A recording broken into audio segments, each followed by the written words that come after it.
There are strong indications that Nigeria will soon sign the Africa Continental Free Trade Area Agreement. This was revealed at the joint Nigeria-UK summit in Lagos, where it was agreed that the future of regional integration is bright for Nigerian lawyers.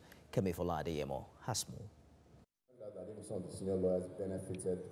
The Nigeria Bar Association's section of business law is driving this conversation on lessons from the European Union on the prospective African Continental Free Trade Area.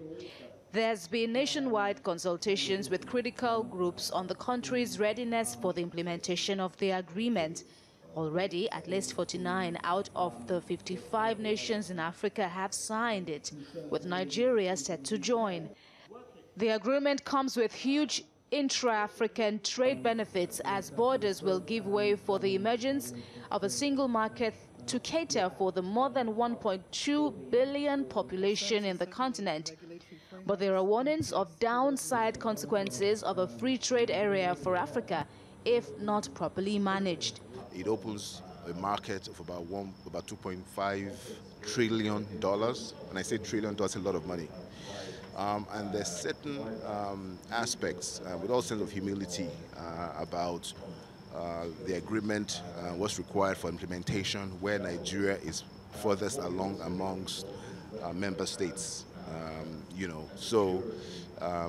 I certainly unreservedly recommend that it be signed. We in Nigeria, we fear that perhaps with a large market on our own, people will come and dump, using other small African countries to come and dump goods here.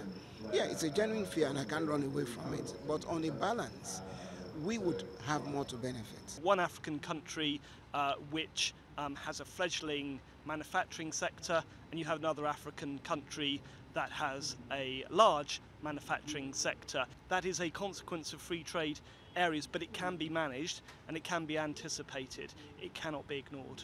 The program is also aimed at building UK and Nigeria legal sector collaboration.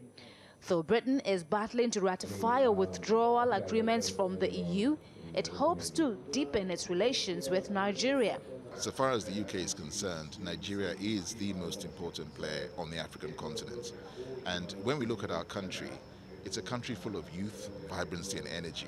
So we know that there's so many young people that sooner or later, when Nigeria really plays to its strengths, Nigeria will be a world player. What we're trying to do here is to ensure that as the foreign lawyers have come, they can go back with indices and encouraging statements to their clients that will encourage them to come and invest in Nigeria in the future. I'd like to thank you for one paramount desire here is to ensure that commercial lawyers in Nigeria tap into promising opportunities like this for future business deals and new partnerships. Kemi Fola-Adeyemo, TVC News, Lagos.